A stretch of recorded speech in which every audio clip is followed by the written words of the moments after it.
Go for it. It's the hardest topic. Well, there are volumes written on it. There are volumes written on it. There's so much to say. I think like every piece of art, every piece of music that moves you comes from the heart. There are volumes written on it. We're talking about it because it's February. It's Valentine's Day. Everybody's thinking about it. But what do we really know about it? Well, there are different types of love, as you know, right? There's romantic love, and then there's cosmic love, like the capital L love. How many people do you think are frustrated in love? Like percentage-wise? That's a great question because I think that the answer is surprisingly large. I agree. I think we're all sitting sort of on that fence where the grass is greener, and we all assume that people that are married are happy. You know, the single people certainly assume it. I think love is set up, the modern day love is set up to disappoint. I also think a really interesting and sort of sad fact about it is that it's really, modern love is very Piscean. Like, this is not going to be something that most people want to hear, but I think that love has become very transactional. And I think the reason it's transactional is because life is so difficult and complex, especially in cities. There's the money game, there's the success game, there's the competitive game. And what that does, it sort of reduces love to a transactional experience. It doesn't mean people don't care about each other. But what it does is it takes sort of that heart expansion out of it. There's this very famous quote, and I think her name was Helen Fisher, and she's an anthropologist, and very famous TED Talk in which she said, love is, and now I'm paraphrasing, she's like, love is like madness. And she says it does to the dopamine system the same thing that drugs do. That is not the kind of love that I seek. The love with the huge engagement ring, or the love where we sort of spiral. But I think that's becoming more and more of what it is, especially in big cities, where it's really hard to stay grounded. It's really hard to stay in that moment. I think part of what makes love so powerful is you're in the moment. And being present, as we both know as yogis, that's the magic sauce. That's what makes you feel good. And once you start thinking beyond the moment of love, or where is he, or getting paranoid, or, what about the house payments? That takes you out of the moment. You lose the special sauce. I kind of think that when I ask that question, because it's what ran through my mind, how many people are dissatisfied with love? And I have to think, gosh, it's got to be a 99% situation. That really, like we're not just talking about cities, we're not just talking about certain echelons. I think that like almost everybody is confused and not really accessing deep, powerful love. And I think the moments in which we've actually experienced it, real love, are very, very rare. And I was looking up quotes before this conversation that I knew we were going to have. And these were quotes by Swami Muktananda, who wrote this book, like The Secret of the Siddhas. And in this book, he has this chapter called The City of Love. Just that language, at the time when I read it, it hit me like intoxication, like a city of love. What is this? It sounds so intoxicating. And he talks about love being so powerful, so sublime, so full body that it is inclusive of the erotic, but not necessarily dependent on it.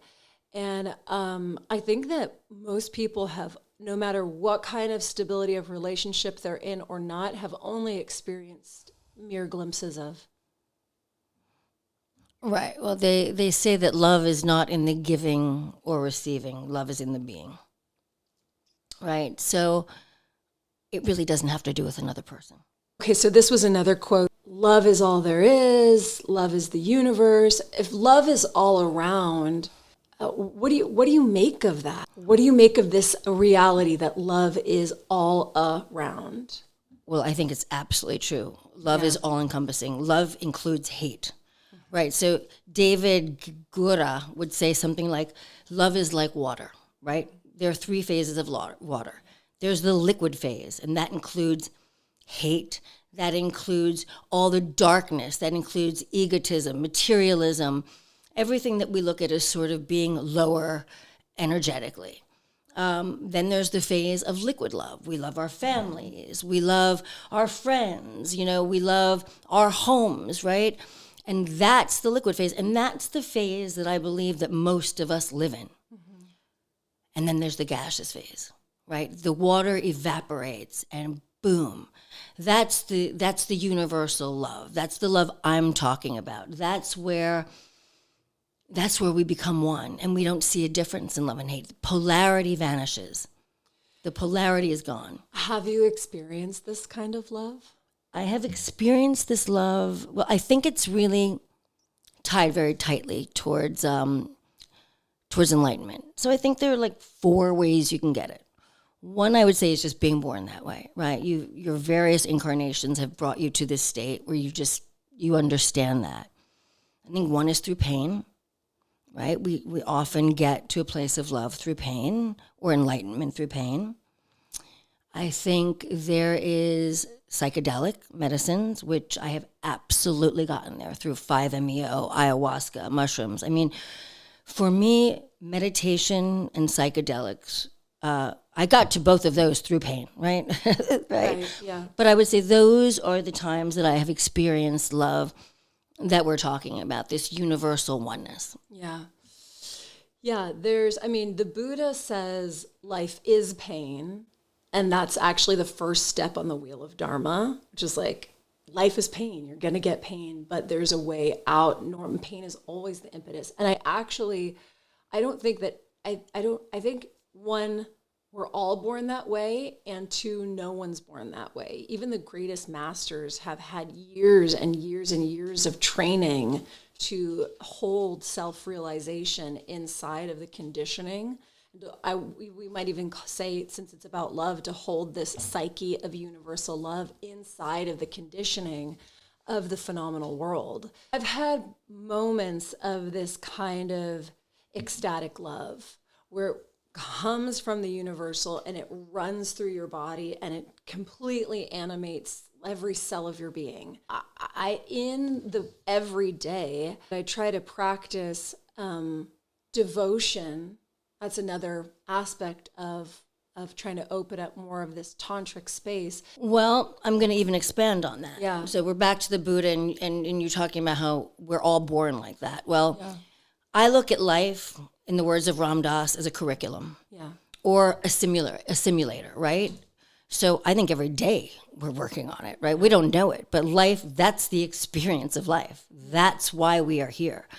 So it's not even in just those moments, it's in every moment, right? It's in the hardships. You are practicing love. Like my son is sick, right? I have to look at that illness every day and be grateful and realize something is coming to me. I am learning so much. And instead of hating that illness, try to love it, right? So you're in a simulator, right? And you're an astronaut. It's not a beautiful experience. It is the most tumultuous, painful experience, right? They've got you upside down. You're deprived of oxygen. I mean, that's the point. So yes, while we practice yoga and we have a practice, I think that is vital. I think the whole life experience is our curriculum. We are here to learn.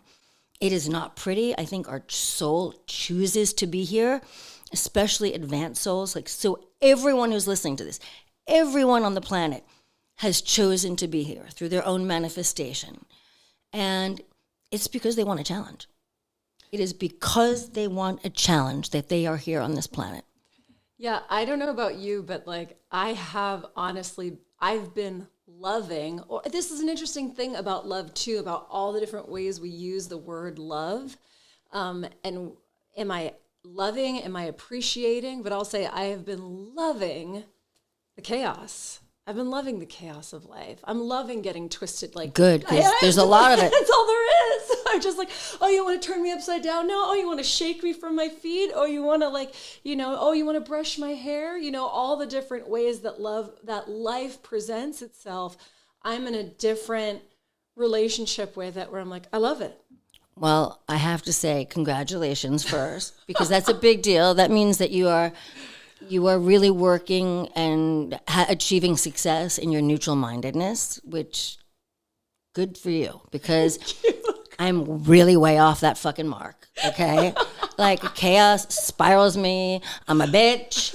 I look at myself. I'm like, ooh, I'm a bad person. I have a really hardcore self-critic, because I want to be perfect. And I am so far off. And when I hear you say that, I think to myself, damn, that's where I want to be. And that's why my meditation and my practice is so important to me, because it gets me back there at the beginning of the day and at night. Yeah. Otherwise, chaos, I seem to be in it. I don't enjoy it. And I'm far from mastering it.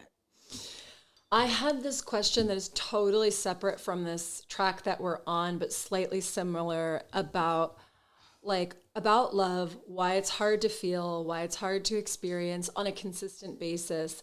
And I also thought about how many people on the planet feel unlovable. Ooh, rough, really rough. So I think it's really hard to experience love in its purest, because of all the static around us, right? It's all, I don't want to use the word chaos again, but it's all the challenges that we face. Like, the world is moving fast. The computer's making it even faster. Like, social media is crippling. Like, I think it's crippling. It's what we do for a living, and I find myself on it now and having to navigate it on a daily basis, and it's rough, right? It's rough. Totally. And it's the distractions, right? I think, God, how much easier would it be to find love or to experience love if we had less going on, if we were in constant communication or commune with nature, right? Totally. You hear about these people who go on the vision quests, Yeah. right? It's scary, but it's powerful. Right. That's when you have these glimpses of it. And I think once you glimpse it, you have that glimpse, you live on that, right? You live on that for a while till you get your next, and then you sort of build on that. But, I have to say, like, my view on this is fairly pessimistic. Like, I do not think most people have ever experienced it. I don't think they have had glimmers of it. I think obsession and transactional love seem to be way more common, and Piscean love. And I think I was telling you this the other day. I really do look at love sort of on the same spectrum that I look at the chakras, right? We have the lower chakra love, right? The fight or flight, tribal, where I said basically tribes love each other, but anyone outside of that tribe would get slaughtered, Right. right? And yes, they were in commune with nature, but they were also in fight or flight, which is also a lower chakra experience.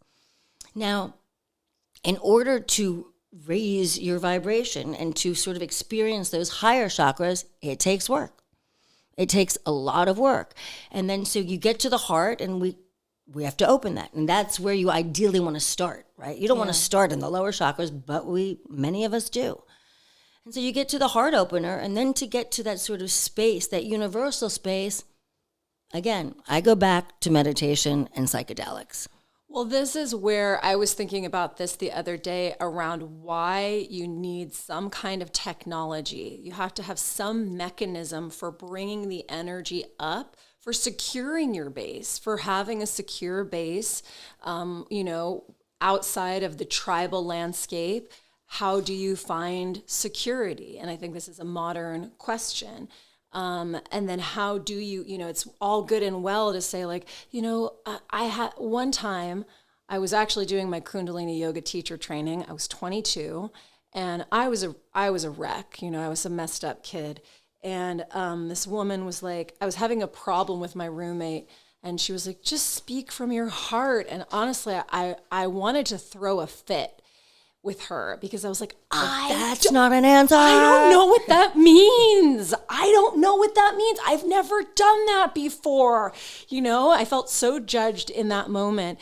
But this is why this is why I teach Kundalini yoga, or any kind of yoga, because it is a way of actually mechanistically moving the energy up here so that, what does it mean to speak from your heart? Well, now I know because I've actually moved my energy up here. My heart is more open than it was, and I can speak from that space. But you have to have something that you do, whether it's psychedelics, whether it's breath work, whether it's meditation, whether it's mantra, something that works in the real, that's not theoretical. So we're talking something that sort of elevates your frequency so that you're able to tap in to that energetic field, because it's a field. It's a field. It's a field. It's a field that sounds very esoteric and like, oh, it sounds real nice until you experience it. And then when you experience it, then it becomes a reality. Like you were talking about, like you go out into nature, you take that vision quest, all of a sudden, your whole system merges with the oneness. It's not a mystery anymore. You've done it.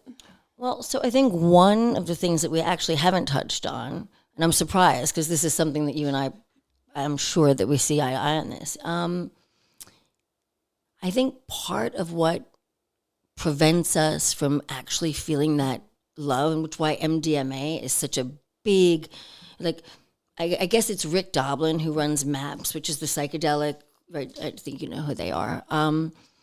The one medicine that they have used now for therapy that they've gone the hardest on approving is MDMA. And the reason is it opens the walls with the heart. And I think that, also psilocybin comes with a history that is a little scary, and they didn't want to trample that. The same with LSD. I think it was sort of not overcomable. But what it does is it lets down the walls of your heart. And I think that another way of saying is that your ego is holding you back from really being able to love, right? Your ego turns everything upside down. It turns love into hate. It turns what are some of the polarities? But it turns everything into the reverse of what it is because it's afraid of dissolution. It's afraid of death. And we are afraid of death. And so we're clinging to something, right? And unable to love because love has to bring us something, right? It has to bring something into our lives that we can cling to. And the truth is, nothing is clingable, right? There is nothing you can cling to. Are you crying? Yes. Are you crying? Tell me why. Oh my God. I feel like you just nailed it. I think it is so scary to fall in love, actually. It's petrifying. It's the most vulnerable. It's the dissolution. Oh, your identity, your ego, all of the things that survival. You think you are. It's the dissolution of your ego. And then, to dissolve and like truly merge is terrifying. You're so cute when you cry. Has anyone ever told you that? And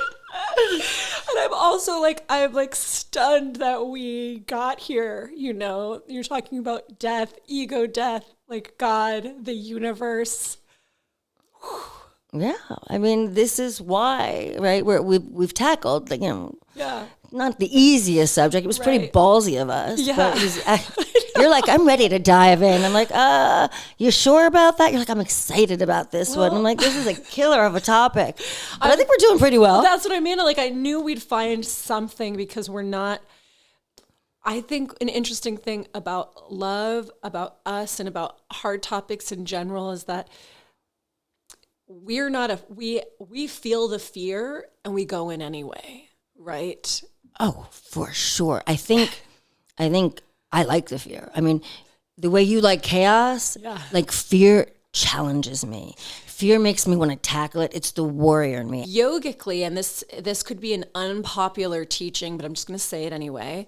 At least in Kundalini yoga, a woman is considered a complete unit. So she can have a complete merger of her feminine and masculine. That does not, just because a woman can do that, does not mean that she does not want to be able to sit more in repose with her feminine. When we have polarity, that isn't necessarily the kind of universal love that we are talking about, but it is part of the mechanics of having like the total, ecstatic experience inside of relationship. For sure. Now you're going sort of down that David Data teaching, which, by the way, I love his stuff. Yeah, It's all polarity based. And we both, male and female, we embody both characteristics. Right. And, David Data's thing is sort of moving more into that polarized.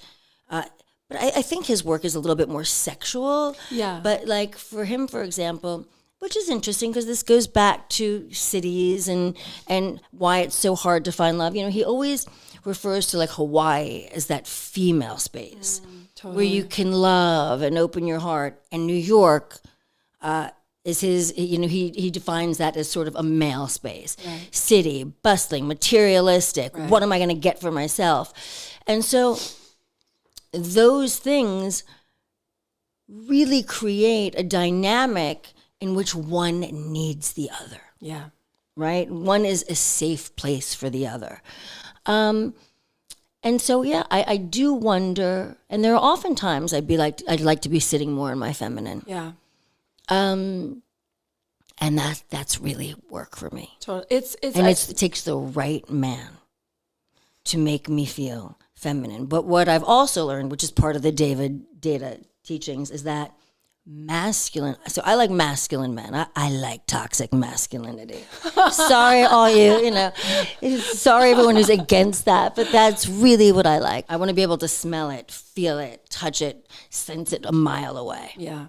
When we talk about erotic and as it relates to love, what do you think about that? Because there can be eroticism without love, and yet there can be eroticism and no love, but love without eroticism, is that really love? It's a really good question. I spent the weekend hanging out with a friend of mine who is in a polygamous relationship. So I think you can have eroticism without love, but it's not the kind I want. Okay? It's not the kind I want. I don't know about love without eroticism because I think melting into each other is such a big part of it. Like wanting to be devoured by somebody is a huge part of it. What are your thoughts on that? I think when we started our conversation about sort of like the transcendental universal love, I think when that love comes through your body, it actually is an erotic experience, though there doesn't necessarily have to be any, like, you're not erotic for your children, right? But you can press a bunch of universal love into them, which will make them feel comfortable inside of their second chakra, so to speak. When it comes to interpersonal love, like romantic relationship, I think everybody goes through different spaces in their incarnation, because when your partner is sick, you can still have an exquisite love relationship with them. It's not going to be erotic. They're sick, right? But at some point in the relationship, the erotic had to be there, right? Like everyone needs to have that experience in order to really feel it. What about people who just aren't sexual beings? So, I'm just giving it back to you about that scale. I'm thinking about it because I was talking with a colleague of mine, and she is not a hypersexual person, but there is a purified eroticism that does go through her, I have never met somebody who's truly not sexual who wasn't locked out of their second chakra in some way. I agree. I agree with you completely. We're not hobbits. And I think that people who are living in that body in this moment, and I think that there are an enormous amount of them, I think sort of their mind is not connected to their body, right? I think their vagus nerve is not connected to the heart. And so they're living in either their head or just their body, but mostly their head. Because when you're in your body, you feel and you want to touch, and it's erotic. So I think you're right. I think there is a huge detachment. Yeah. Well, yeah. It sounds like we're being critical. I don't think it's actually critical. I think, yeah. I mean, I think in the same way that, 99% of the world, I'm going to just hazard to say, like, wonders about love, hasn't, is struggling with love, is struggling to feel lovable. I think that it's a huge swath of the population that is locked out of that second chakra space in some degree.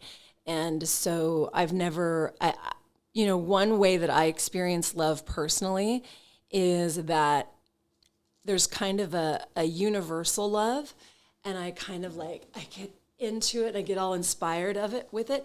And then you want to create something, whether that's art, whether that's a business, whether that's a culture experience, or whether that's procreative, but any of that, even the erotic outside of the procreative drive is a creative thing, because when the orgasmic energy runs through the body, it actually vibrates your cells in a way that molds space and time around you. So sex is always creative. It's art. 100%. And we are creation, and creation is God. And don't be afraid of that word. That word, I'm using it as energy, right? It's an energetic field that has created everything. Right? As they created the cosmos, the planets, us. Again, we are stars, right? So we are a part of that creation. And that creative energy runs through us all. Yeah, right. Yes, it's the multi-layer of love, God is love, the ecstatic, and the creative. They call it a tantric pulse. I mean, this is what's interesting about not just sex tantric practices, but what Tantra refers to from the yogic perspective is this weaving of the universal energy and the earthly energy, and sort of that earthly impulse, that being in the body, that impulse to whatever, make love or, whatever. We're just orgasm. Orgasm, I mean, sometimes you can, in a lot of the red tantric, you're orgasming without sex. Totally. Or people orgasm during meditation. People orgasm during ecstatic dance. Yeah. Right? This totally. is exactly. Absolutely. Do you want to tell us about it?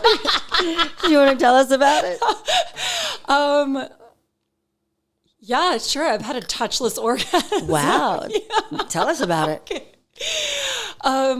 It was in, this is going to sound so wild. I've never told anybody about this before.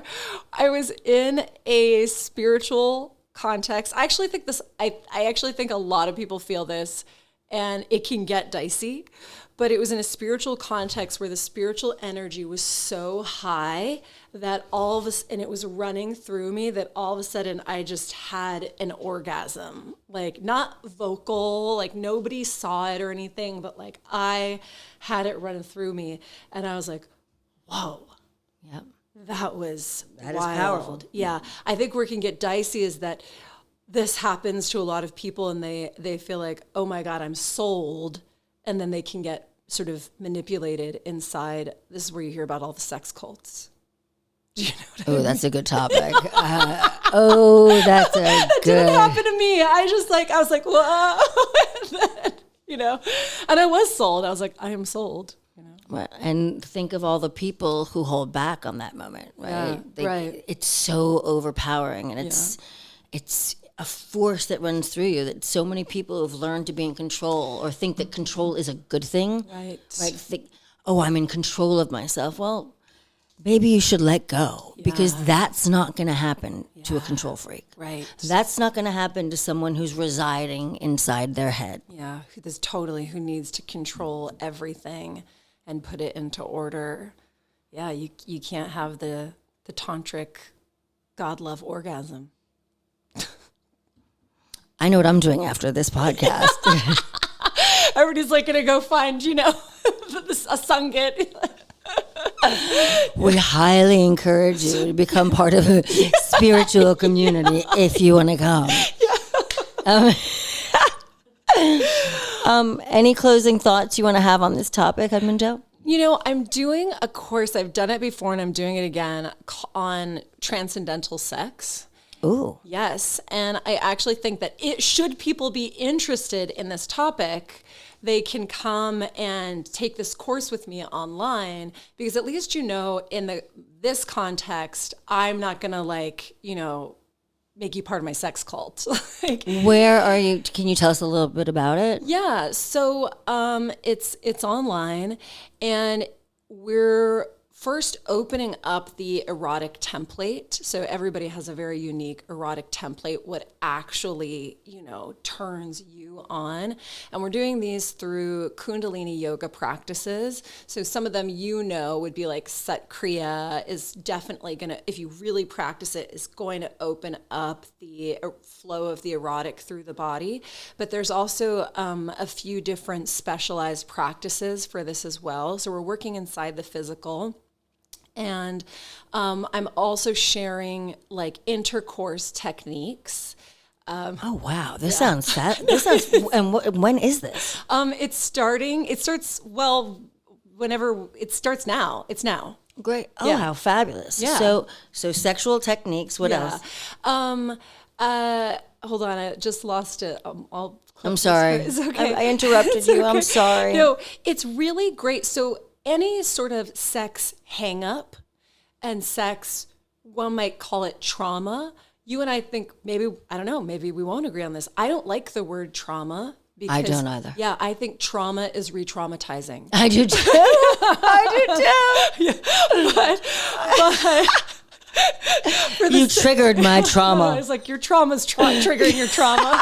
But for the sake of this conversation, look, people get violated sexually, and that can leave a mark on the body that doesn't allow you to re-access pure liberated pleasure. Absolutely. So all the practices that we're doing are clearing the imprint of these, you know, potential violations, even if they were just cultural violations, even if nothing actually happened to you. Even if it's part of your ancient pain body. Totally ancient pain. You're just like having all these projections. We're clearing those, and we're also doing protection practices, because I think being an orgasmic, ecstatic, erotic woman has been scary. It's less and less scary in the West.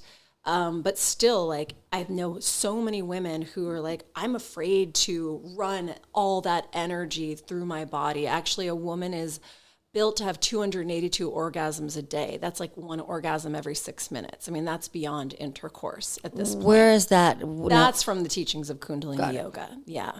So, you know, we can't go into a lab and test that, but that's just how much erotic energy you could be running. So we're doing protection mantras as well, so that we do it in a way where it feels safe to start to explore and unpack these spaces. That sounds beautiful. That sounds fascinating. Yeah. I may join up on that one. And sex is super healing. I mean, there's so many reasons why we need to open up the sex space, from why not? Life is better when you have great sex, when you have the orgasmic, to sex is regenerative. Your body regenerates itself. It literally keeps you younger. No, it does. People have sex. Don't stop not having sex, right? Like, sexual healing. You need energy running through your body. This is not a joke. Right. It doesn't make you a slut. No. You've got to fuck. To the fact of the point that actually, if you're doing sex right, it makes you smarter. Now, when you do sex wrong, it does make you dumber. Like clitoral desensitization makes you less swift and supple with your mind. But when the clitoris is like really sensitive, that's an intelligent human being right there. It's the same with men. For sure. You also don't want to let the wrong person in. Like they say that, you know, when a woman makes love to a man, she's actually giving him space in her auric field. Yes. You don't want it. You have to be careful with your choices. Yes. But by the same token, make a choice. Yeah. And do it often. Well, and luckily for a woman, I like sex with a partner. That is preferred way to have sex. But luckily for a woman, she can have a touchless orgasm, which is just about unlocking this energy, which Or just most people are masturbation. like, yeah, We can all masturbate, right? Yeah, exactly. If you're not getting it, I would say that's really an important way to do it. Like, turn yourself on. Like, you know what you like. It still runs that energy through you. It does. And the yogis actually say, the yogic teachings, Kundalini yoga teachings say that a woman technically doesn't masturbate because she's just circulating the energy. It's not the same as a man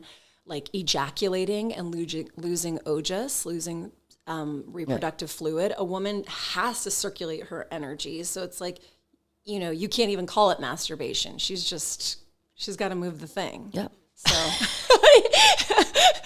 no one, I don't think anybody listening to our podcast is like real puritanical or anything, but if that's you, you're safe. It's okay. Yeah. I don't think that's our viewership. Yeah. But we do love them, and we love having an audience who we can identify with and who identifies with us. Yeah. And we like a diverse audience. We're into all types, all kinds. Yep. Well, any closing comments or anything you want to say? No, that's it. Just that if you're curious about sex, you can come join my sex program.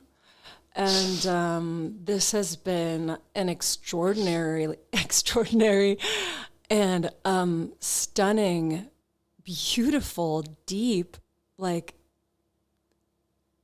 exploration into a topic that is actually like frightening to most people. Real love. It was frightening to me, and you know, it was daunting to tackle. But I have to say, I think we did touch the surface. We scratched the surface in a really fun and exciting way. Yeah. And sometimes you just have to talk about stuff that that two girls would sit in their own living room and bullshit about, right? And I think that we did a good job of getting that done today. And even with love, that you could just like, you know what, you might be scared, but you know, bare your heart anyway. Stretch it open. Right. I think that when you feel fear, it's, again, like yoga. Like, if you feel fear, go into it. If your muscle feels tight, go into it.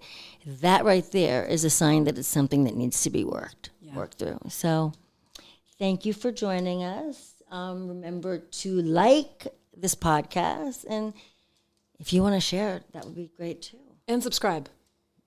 Okay. Sat Nam.